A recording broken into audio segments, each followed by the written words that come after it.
Fix the World podcast with Sam and Katie. Welcome to Fix the World with Sam, Avery and me, Katie Tracy, where we try and fix your problems one by one. How are you, Sam? I'm good, thanks. It's nice to be back in Shea Tracy again. Yeah. What was it called? The Thunderbirds one? Was it Tracy Island? Tracy Island, Do you yeah. ever call your house Tracy Island? Never. They made one on Blue Peter as well, didn't they? They showed you how to make your own. Yeah, I think it took like several 100 weeks. Yeah, and loads of eggs. Yeah. By the end of it, you've got all these dietary complaints. Did you ever try and make something like that? Never, no. I hated Blue Peter as a kid. I just thought it was awful. We weren't really allowed to watch it because it was like too middle class. It was incredibly middle class. It and was also, like, get this shit off. And Get a real job then. But they would never teach you how to do something that was useful. It always seemed to be like making things, and then if you wrote in and they featured your letter, you got a Blue Peter badge. And I remember thinking, I'd love a Blue Peter badge, but all you got from a Blue Peter badge, you got like free entry to like all these gardens, and I thought It was boring I stuff. want sweets. Yeah, and it was like, now we're going to tell you how to get your pony gymkhana ready. And I'd be like, no, can you tell me how to get the bread things on my BMX so it sounds like it's got a motor? That's what I need to learn. I remember them. Yeah. This week, grouse hunting with Grandad. Yeah. John Noakes climbs Nelson's column. Like I've been on the scaffy on the heights. I'm not even impressed. Yeah, exactly. The best bit on that show is when the horse did the big shit at the back. And I think that was the highlight. was it a horse or an elephant? Either way, there was I think many excrement animals everywhere. did shits in that studio. Yeah, Poor John Noakes must have had a shoe budget like Imelda Marcos. The amount of time they had to buy new shoes. All the time. Maybe that was just the animals' way of just like giving their opinion on the show, because that's pretty much how I felt about the show. But never made Tracy Island. No, And send mums and nans out the room while we show you how to make a decorative cover for a tissue box. yeah, hey mate, can you show me how to skin up? Because It's all my all mates right, can do mate. it. I'll just go and rob some daffodils off the Central Reservation this Mother's Day like usual. Not sitting around with sticky back plastic. Yeah. No one ever had that double-sided like plastic stuff anyway, No. did they? I mean, that was like gold dust back in the 80s. I do remember one time, my nan got us all stuff to make Christmas decorations with like cardboard, like making little circles and covering them in glitter and all that. And they Yeah. ended up not getting put up, and there was just glitter still in the house the following August in bits of rooms. yeah.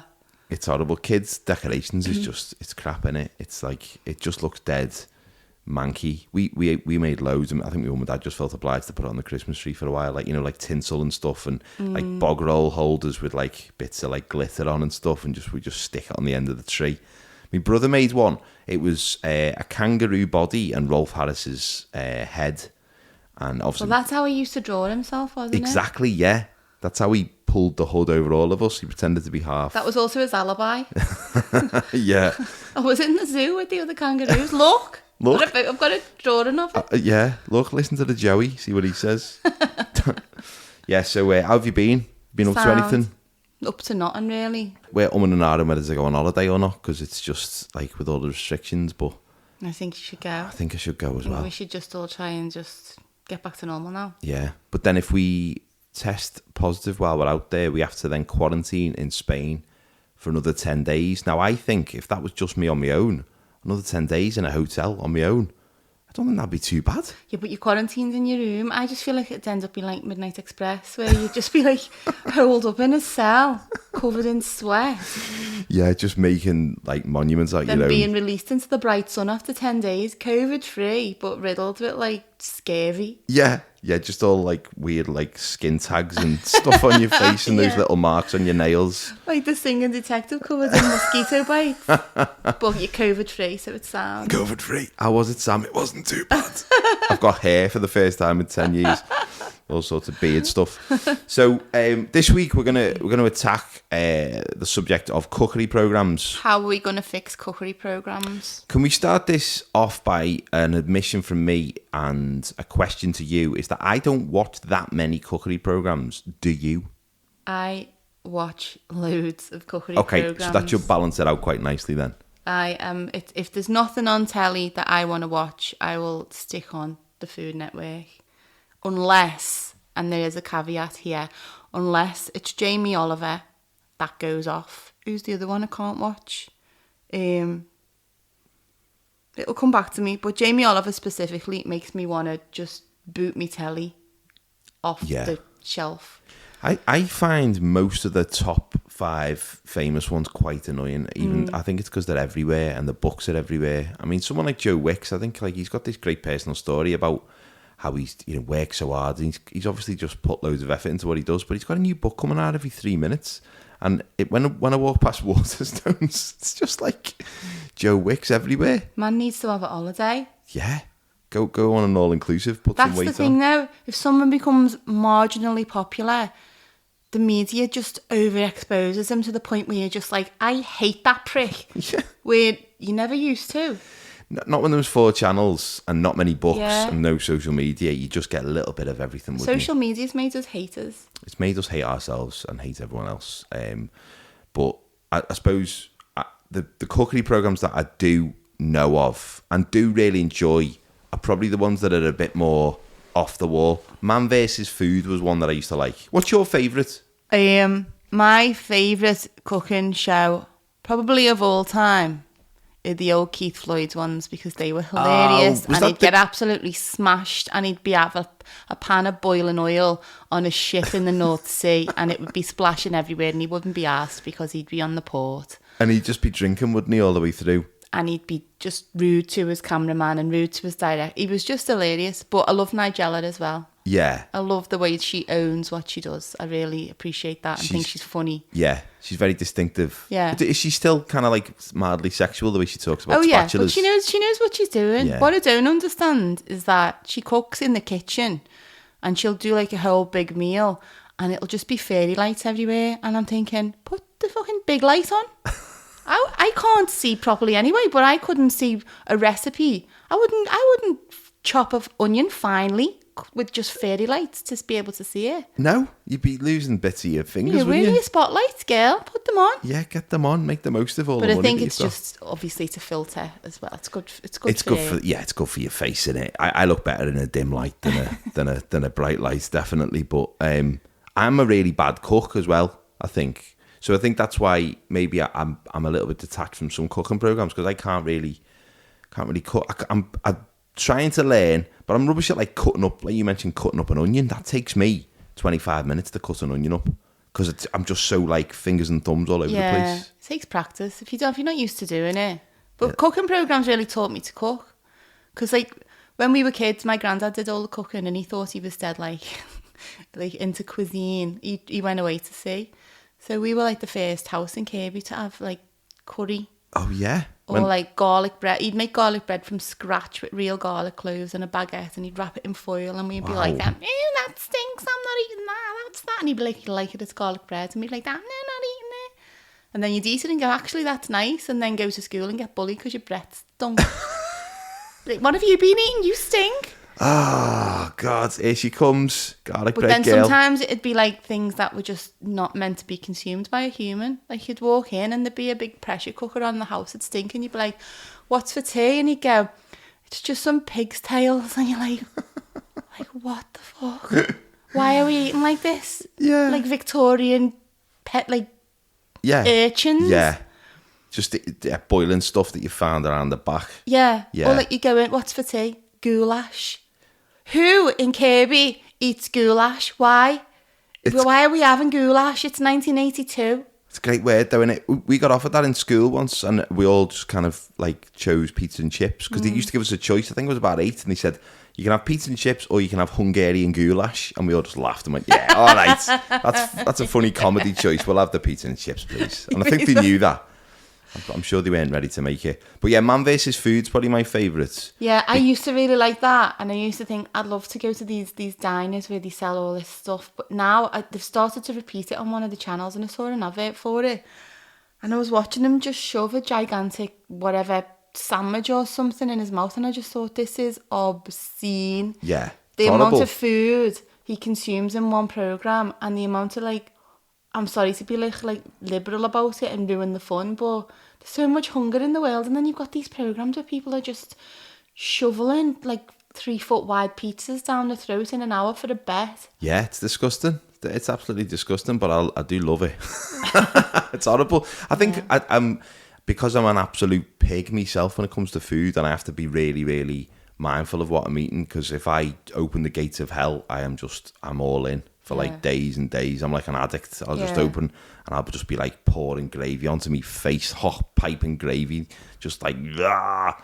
So when I watch Man vs Food, I go, he's worse than me. I don't feel as bad now, and I would love to go to one of those competitions. Would you? Do you think you could do it? Yeah, I'd love to. Yeah, I think I could compete. I think he trains, this guy, doesn't he? I was reading some article about him. He trains beforehand. I don't mean like physically. I mean, he doesn't do it anymore. He's quit now. He's quit. Yeah, he's hung up his big fat pants, and I think he's got other shows now. But it's not the same as if we want to see him like sweating, looking like he's on the brink of death, trying to eat a fourth Scotch egg. Yeah, like, where does it end when he chokes to death? That's the big season finale, isn't it? But the one thing about Man vs Food, I think it opens our eyes to being a bit more creative. Like, we all love chips, but the most inventive thing we ever did with chips was put salt and vinegar on them. But then you watch this and they go, how can we make chips better? I know, let's fry them in butter. Yeah. Let's take them out of that, then let's cover them in melted cheese and chilli. Then let's fry it in butter again. And then take it out and put it on a bomb cake, cover it in batter, and fry it in butter again. Oh, Jesus Christ. You're making why haven't I ever thought of this? Because double cooked chips was a big thing. It's not enough anymore. Triple cooked chips. I had triple cooked chips last night, and I was like, but I'm cooking them. Did you triple cook them yourself? No, did a bollocks. I got them from M&S. Well, my wife got them from M&S. Ain't nobody got time to triple cook chips? No, I'm a busy man. I'm busy. I don't know what I'm doing, but I can't be triple cooking anything. Sitting on my fat hole to move triple cooking chips. So they were triple cooked when I got them, and then I put them in the oven. So surely that makes them quadruple cooked chips. This is a tongue twister. So anyway, but they were very nice. I've had truffle oil and parmesan chips as well. Yeah. That are very good. So I suppose quadruple. That's like maths plus chips equals extra flavour. Yeah, equals a coronary. I mean, everything tastes better with fat in. That's why George Foreman grills are shit. Yeah. Because all the fat drains away. They take all the good stuff out. Fat. What's the point salt, of a dry burger? Sugar. They're the things. And apparently that's because when we were cavemen, we didn't get enough salt and sugar. So you feel it and you're like, and you just got to, you know. There's also a couple of cookery programs I like. One is called the Barefoot Contessa. And it's a lady called Ina, and she lives in the Hamptons in New York. Oh, and she's got this amazing house, and she makes amazing food, and she's got this big garden, and she has lots of well-to-do friends, and they go down to the beach and have cookouts and shrimp outs, and it's a very aspirational show. Yeah. But also she's got this husband called Jeffrey who works away all week and then comes home over weekends. They have chicken on a Friday. And is this scripted or is this reality? It's reality, and I'm just fascinated by her lifestyle. And I totally guess at what I said to my mum, I reckon Jeffrey is like an accountant for the mob or something, because it's always dead vague what he does. And my mum was like, no, he's the dean of a university. I googled it, and I'm like, we need to get a life, don't we, Ange? Do you know what I mean? Let's say you do look at your own life when you look at something like that, and you just feel a little bit sad, don't you? Yeah. That it's never going to live up to that. And then the that. pioneer woman, she lives on a ranch in Oklahoma, and she's got 4 big tall kids and a really sexy cowboy husband, and she doesn't even really cook. She just puts jarred pasta sauce in things and about 5 different types of cheese. And it's right up my street, that. And are they cooking it for someone or for you, or is it it's always a reason. One time she'll go, oh, lad's on the ranch branding cattle, so I'm going to make some nice food to take out to him for his lunch. And you think lad's just down the path. No, she'll make it, and then it's a 2-hour drive to whichever pasture he's at. Oh, Jesus. But she's like, I'm just going to make some pork chops and some potato salad and some nice Kool-Aid. And you're just like, that's a packed lunch. In my day, a packed lunch was 1 slice of wafer thin ham, 2 slices of bread, frube. It's got to be sweaty as well. Yeah. The sandwiches have got to be sweaty. Maybe a satsuma that you're just going to leave or put in the bin on the way home so your mum doesn't tell you off. Yeah. That'd be a good show, wouldn't it? Pack lunches. Making packed lunches for kids kids are going to eat. This could be a fix. Yeah. Because I thought a fix could be make them a bit more. I mean, you've said that for your own personal experience, they taught you how to cook and like inspired you to cook, and maybe because I haven't watched any, we can make that connection that I don't cook as much. Well, I'm trying to get better at it, but like realistic cookery programs that teach you how to do, because I can't relate to that because I don't live in a ranch, you know. And if I had some people, I talked about getting a treat shop down the other week. I took them out some food, but it was like some stale digestive biscuits and like a bottle of water. That was it, because like, you know, I don't live on a ranch. But maybe a show that teaches you how to cook. I always thought when I had little kids, like a show that teaches you how to cook a basic kid's meal while the kids are hanging off your legs screaming at you. If you can just focus. Double Jeopardy. That'd be a good name for it. Yeah. No, there are. Well, I always thought that about cooking programs, because you see, this is why I can't watch Jamie Oliver, because he's just tits around too much, and he doesn't serve food on a plate. We've all seen this. He'll serve food on like. One day I saw a clip of it. He did chicken with like polenta mash or something and whatever, and instead of putting it on a plate or in a big bowl, he served it on like a breadboard, a chopping board. I'm like, well, that mash is going to come off the sides. They put gravy on it. Oh, you can't put gravy on without sides. It needs a lip to contain the gravy. I'd rather have it in seems... One time, it was like, I think it was a car wheel trim. He served some food on one time. He's got a big, nice house. I'm sure he's got lots of crockery. But he insists on serving food on like half a brick. Yeah, or meatballs in like, an ashtray. Stop showing off, lads. Do you know what I mean? So that irritates me, but there was one cookery programme years ago, and I don't think it was an Australian one, and it was when the Food Network first started. Me and my mum were just obsessed with it, and it was called 4 Ingredients, and it was these 2 Australian women, and it was the kind of cooking programme that you need if you don't cook. So they'd be like, welcome to 4 Ingredients. Today we're going to make apple pie with just 4 ingredients. And then she was like, so here's our list of ingredients. Frozen pastry, pineapple, egg wash. That was it. Oh, and probably a pie tin. Yeah. And all you have to do is roll the pastry out, put it in the pie tin, put the apple in the pastry, put the lid on, and then put egg wash over it, and then put it in the oven. 4 ingredients. See you next week. And you're just like, this is absolutely... this is the kind of cooking I need. I could have done with that show, because when I moved to university, I couldn't cook pasta. I didn't know how to cook pasta. That's pathetic. I was 20 years old. I blame my dad. It's not like traditionally you blame your mum, but my dad just used to do everything for me. And I had to be taught how to cook pasta. But if a TV show could teach you that, it sounds like 4 Ingredients probably did that. Yeah, just like, here's the simple way. Just, get some pasta, boil a kettle, make sure you don't spill it. And then I didn't know how long to leave it in the pan, so, and like, it always used to go dead soggy and audible and stuff. Wait until the pasta bows become the size of actual dicky bows. Yeah. I think maybe there is more shows like that are just really like... It's opened our eyes to more different types of food. My fella said to me the other week, I'd never eaten hummus until I met you. Oh my God, that's so romantic. Isn't it? Yeah. I felt like Professor, what's his name? Of My Fair Lady, Professor Higgins. A whole new world has opened since I met you. It's funny, some foods though that we do consider to be like quite normal now, like hummus. Like whereas like 5-10 years ago it was seen as like, dare I say, a Ponzi. Well, I don't know if you remember this, but when I was a kid, broccoli was the most fancy thing. Broccoli spears, by the way. We used to eat the stems. They were long stems. Do you mean like the tender stem broccoli? Well, now they call it tender stem, but it was broccoli spears back in the day. I don't say back in the day ever. I can't believe I just said that. I want to go and just punch myself. Punch yourself in the face. There was no cherry tomatoes. There was no red onions. There was no rocket. And I asked myself, when did these foods become like...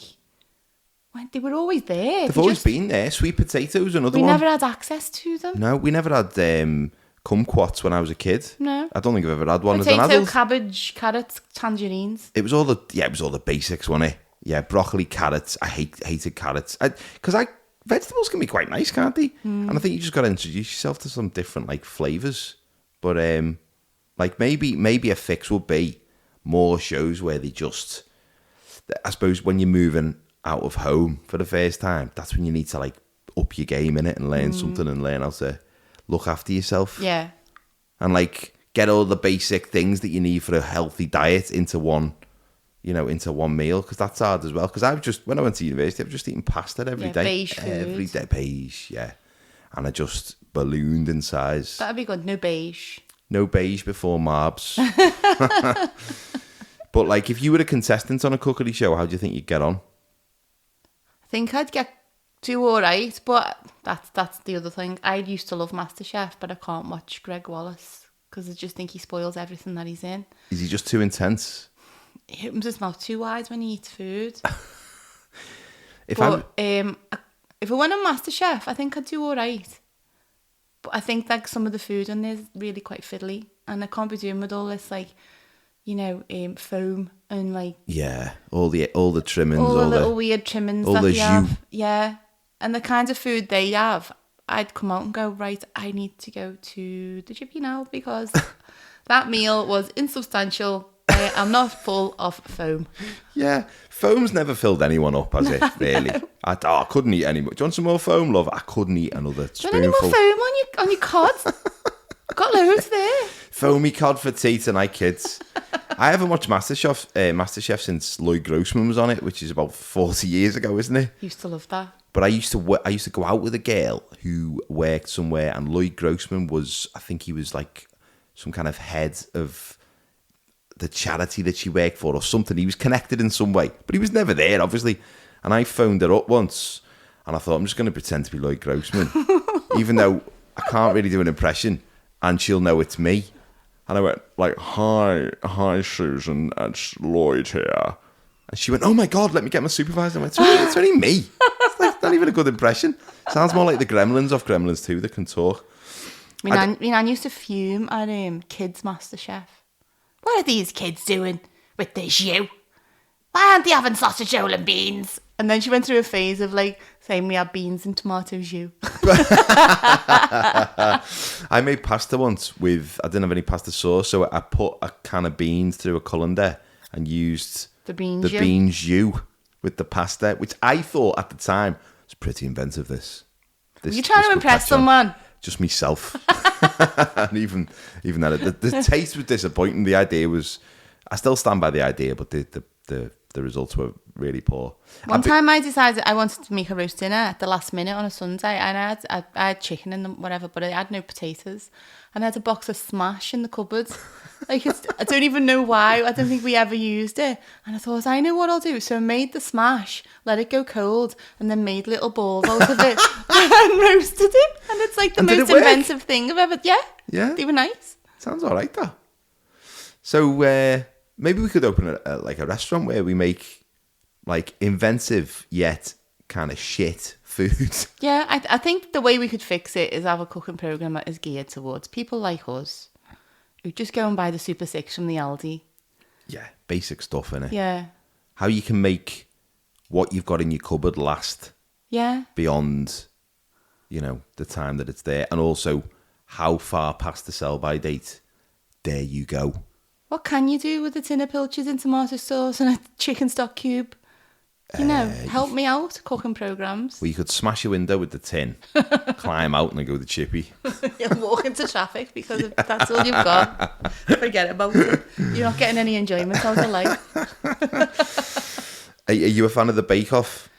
Yeah, I am. I didn't watch the last series. It sort of interfered with the Champions League. So I dipped in and out. But I do like it.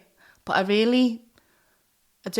I always root for one person, and it's you can guarantee the person I root for from the start will be probably the first or second one out. But I just really like it when they fuck up. I love it when they take the cake to the thing and they're all dead proud, and then it just collapses. It's proper. I get enjoyment out of that. Yeah, when it looks like there's an epicenter in the middle, and it just kind of the top goes, the bottom goes. It's not that I don't feel sorry for them, because I do, because they put so much work into it. But I think the judges don't even go, oh, you know what, we're going to give you the benefit of the doubt because that can happen to anyone. They're like, yeah, it's collapsed, hasn't it? It's fucked up, mate. What have you done there? You know why that's collapsed, don't you? Didn't put enough lolly sticks in the middle to give... And you're just like, oh, you know, like, don't kick him when he's down. Yeah, come on, his gingerbread castle has just collapsed and all those little gingerbread men are probably dead now. There was one in one series, I think his name was Raoul, and he was like a really lovely guy. But every week when the things got judged, he was just stood there shaking like a shitting dog. And I used to just love watching him. Under pressure. Yeah. So send in your fixes to us if you got any fixes for cookery shows or any ideas, or if you'd like us to fix anything in the future, and we'll try and get to you if we can. We will try. Did you think we fixed cooking programs? I think that's a pretty firm idea, but I've got a problem right across the board with my life. Is I'll have an idea and I'll go, that's a great idea, why is no one doing that? And then I'll Google it and I'll see that loads of people are doing it. So maybe people are listening thinking, mate, there's loads of shows like that. There's loads of shows that get you kind of, that basic intermediate level of cooking. But I've never seen them, so I think they don't exist. I do that with actors as well. I'll watch a film with an actor. What's the film La La Land? Who was in that? Ryan Gosling. Who's the woman? Emma Stone. Emma Stone. I was like, she is amazing. I hope she's having a good career. I googled her. She's won like 9 Oscars and been in loads of films. You've never and, seen it in I've any never else? heard of her. Never heard of her. It's like, what's this song? She Loves You, yeah. Oh, these are great. Who's this? The Beatles. I hope they had that film. I hope they had another hit. La La Land. No? Oh, I liked it. I was like, when's it going to start properly? That's how I felt I was all the way through it. When's the good bit going to happen? Like the James Bond films. Remember? Yeah, it was like one long introduction. I enjoyed it, but I was drinking heavily. So, folks, thanks for listening, and we will be back next week with our next subject. Woo! So, if you've got any ideas on that, please get in touch. Because we've got loads. I'm highly qualified to discuss it. But we'll be back next week, folks. So, thanks for listening. Yeah, speak to you next week. All look after yourselves. Take care of yourselves and each other.